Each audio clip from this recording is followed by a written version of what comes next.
හරිද අපි ලෑස්ති වෙන්නේ සරල සූර්ය ප්‍රචාරකයක් ඉදි කරන්න අපි දඬු කැබැල්ලක් මුල් ඇද්දවීම සඳහා සූර්ය ප්‍රචාරකයක් හදන්න තමයි තියෙන්නේ. ඒකට අවශ්‍ය දඬු කැබැල්ලක් තියෙනවා, දිලිරනාශක තියෙනවා සහ මුල් ඇද්දවීම උත්තේජනය කරන හෝමෝන තියෙනවා සහ අපිට තවන් මාධ්‍යයක් විදිහට අපිට පුළුවන් මතු පිටපස් සහ කොම්පෝස්ට් එකේ තියෙනවා ඒව කවලම් කරලා ගන්න.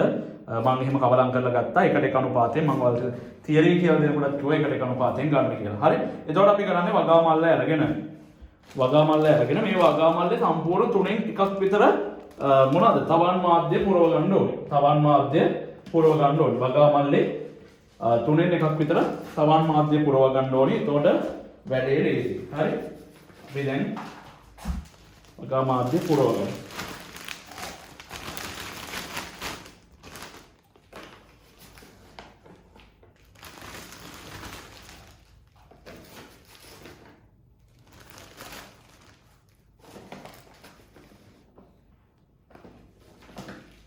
හරි ඔයාලට ඉතල මේකේ තියෙන විදිහ අපි ලස්සනට කතා කරමු. ඔයාලා දැන් ප්‍රැක්ටිකල් එක වෙන විදිහ මෙන්න මේ විදිහට තමයි වෙන්නේ කියලා අදහසක් ගන්න පුළුවන්.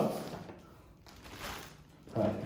මෙන්න මේ විදිහට තුනෙන් එකක් විතර පුරව ගත්තට පස්සේ ටුට්ටක් පුරව ගමු. පුරව ගත්තට පස්සේ අපි මේකට ජල සම්පාදනය සිදු කරන්න ඕනේ. අපි මේකට ජල සම්පාදනය සිදු කරන්න ඕනේ. ලොකුවට වතුර දාන්න නැහැ.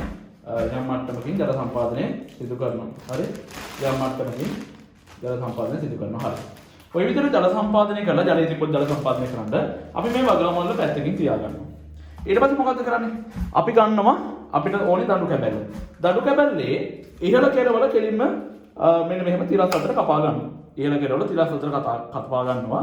මෙන්න මේ පහළ කෙරවල තියෙනවනේ. මෙන්න මේ පහළ කෙරවල අංශක 45ක් වෙන්න ආනතියකට යන ඇල අතර තමයි කපා ගැනීම සිදු කරන්නේ. මෙන්න මේ විදිහට අංශක 45ක් වෙන්න ඇල අතර තමයි කපා ගැනීම සිද්ධ කරන්නේ. ඊට පස්සේ දැන් ඔයාලට පේනවා මෙතන කැපුමක් තියෙනවා මෙතන කැපුමක් තියෙනවා. දැන් මේ දෙකෙන්ම දිලිර ඇතුළට යන්න පුළුවන්. ඒ හින්දා දිලිරනාශකය අරගෙන අපි මේවා දෙපැත්තෙම දිලිරනාශක ගැලවීම සිද්ධ කරනවා.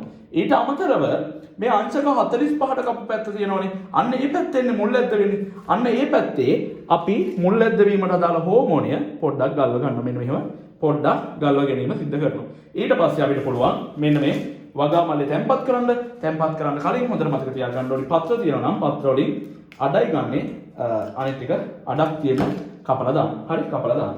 ඊට පස්සේ අපි මෙන්න මේ වගා මල්ලේ මෙන්න මේ විදිහට තැම්පත් කරනවා. තැම්පත් කරනවා. හරි තැම්පත් කරලා හරි මෙන්න මේ විදිහට තැම්පත් කරලා අපිට පුළුවන් ඉහළ කෙරවල මොනා කරන්නද ගැට ගහ ගන්න. ඒ ගැට ගහ ගන්නකොට ඔයාලට පුළුවන් ඕනම් මේකට කටෙන් පිබලා මෙන්න මේක කටෙන් පිබලා ගැට ගසා ගැනීම සිද්ධ කරන්න පුළුවන්. හරි නැත්නම් ඔයාලට පුළුවන් මේකෙන් ආධාරකයක් හිටවලා ඒ කියන්නේ ලීයක් වගේ එකක් හිටවලා ඇතුළට මෙන්න මේ විදිහට ආධාරකයක් වගේ එකක් හිටවලා මෙන්න මේ වගේ ආධාරකයක් වගේ තියෙනවා. ඒකට ගැට ගසා ගන්නත් පුළුවන්. ඔන්න ඔය විදිහට තමයි සරල ප්‍රචාරකයක්, සරල සූර්ය ප්‍රචාරකයක් දඩු කැබැලේ මුල් ඇද්දවීම සඳහා සාධකම්. ඔයාලට ගොඩාක් හොඳයි ඔය කටින් පිපිනවට වඩා මෙන්න මේ වගේ දඩු කැබැල්ලක්, يعني මේ වගේ ලීයක් හිටවලා ඒකේ මේක ගැට ගන්න එක. හරි? ඒක මේක ගැට ගන්න එක. ඉතින් ඔය විදිහට තමයි අපි වැඩේ අවසන් වෙන්නේ.